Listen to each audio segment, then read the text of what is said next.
Iraq के Erbil शहर में एक बार फिर तनाव है। 15-16 जून की दरमियानी रात अमेरिकी वाणिज्य दूतावास को ड्रोन हमले का निशाना बनाया गया, लेकिन सुरक्षा बलों ने खतरे को समय रहते टाल दिया। ड्रोन को मार गिराया गया। अब सवाल है, कौन था इस हमले के पीछे और क्या यह हमला एक बड़े टकराव की आहट है? लेकिन अब इसे लेकर सोशल मीडिया पर एक लंबी बहस छिड़ चुकी है। यूट्यूब पर इस खबर को लेकर यूजर्स कई तरीके के दावे कर रहे हैं, जिसे जानकर आप हैरान होंगे। इससे पहले आपको बता दें कि ईरान से युद्ध में इसराइल ने अमेरिका को खुले तौर पर उतरने के लिए कहा था, लेकिन अमेरिका इसके लिए तैयार नजर नहीं आया। ईरान पर शुरू में इसराइल ने खूब बमबारी की और 20 के करीब बड़े सैन्य अफसरों और परमाणु वैज्ञानिकों को मार दिया, लेकिन उसी दिन की रात से ईरान ने इसराइल में तबाही मचाकर रख दी है। तेल अवीव से लेकर हाइफा तक सिर्फ और सिर्फ चीखें पुकारे हैं। दूसरी तरफ इसराइल ईरान में भी तबाही मचा रहा है। अब ईरान सीज फायर के लिए तैयार नहीं दिख रहा। ट्रंप ईरान को धमकी दे रहे हैं, लेकिन ईरान अब फुल एक्शन मोड में है और वो ट्रंप की किसी बात को सुन नहीं रहा। इसराइल कई बार ट्रंप को युद्ध में आमंत्रण दे चुका है, लेकिन ट्रंप अपने बयान से बदलते दिख रहे हैं। इस बीच इराक में काउंसलेट पर हमला हो गया। ट्रंप ने ईरान को पहले ही चेतावनी दे रखी थी कि अमेरिका के किसी भी एयरबेस या इमारत को नुकसान पहुंचाया तो अमेरिका सीधे सीधे ईरान को तबाह कर देगा। ऐसे में इराक में अमेरिकी काउंसलेट पर हमले को लेकर सोशल मीडिया यूजर्स का दावा है कि यह हमला इसराइल ने किया होगा ताकि ट्रंप इस युद्ध में कूद पड़े। Aim right, achieve big. At KR Mangalam University, we provide you the platform to turn your dreams into reality. At KR Mangalam University. टिवोलना यूजर नेम के एक शख्स का कहना है कि हम सभी को इस झूठे झंडे की उम्मीद थी। वहीं दूसरी तरफ बायार्ड 8 ने कहा, हाँ, यह इसराइल कर रहा है। एक माइकमेर वाई नाम के एक यूजर ने लिखा, कुछ टिप्पणियां पढ़कर अजीब लगता है कि दुनिया अब पुरानी कहानियों और तरकीबों पर विश्वास नहीं करती। एलोन के 574 नाम से एक यूजर ने लिखा, पीड़ित बनना बेटा चाहता है कि उसके मामा युद्ध में शामिल हो।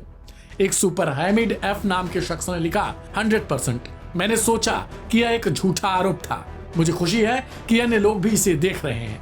हामिद याकूब 4479 नाम के एक यूजर ने लिखा, यह इसराइल से है। जीनत 412 नाम के एक शख्स ने लिखा, क्या यह काम इसराइल ने किया?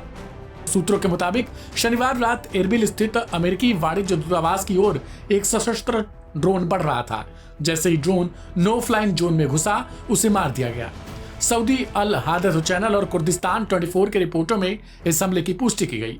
चौंकाने वाली बात है कि अभी तक किसी संगठन ने इस हमले की जिम्मेदारी नहीं ली, लेकिन कुर्दिस्तान क्षेत्रीय सरकार यानी KRG ने संकेत दिए हैं कि यह ईरान समर्थित मिलिशियाई का काम हो सकता है, विशेष रूप से पॉपुलर मोबिलाइजेशन फोर्सेज यानी PMF के कट्टर गुटों पर शक जताया गया। गौर करने वाली बात है, पकड़े गए ड्रोन पर अबू मेहदी अल मुहंदिस का नाम लिखा था। वो वही मिलिशियाई नेता हैं जिन्हें 2020 में अमेरिका ने एक हवाई हमले में मार गिराया था। लेकिन अब इस हमले को लेकर साफ साफ जो यूजर्स हैं, सोशल मीडिया के हों या फिर तमाम तरीके के लोग जो ईरान का सपोर्ट करते हैं, उनका निशाना कोई है तो वो इसराइल है। उनका कहना है कि यह हमला इसराइल ने ट्रंप को उकसाने के लिए किया होगा।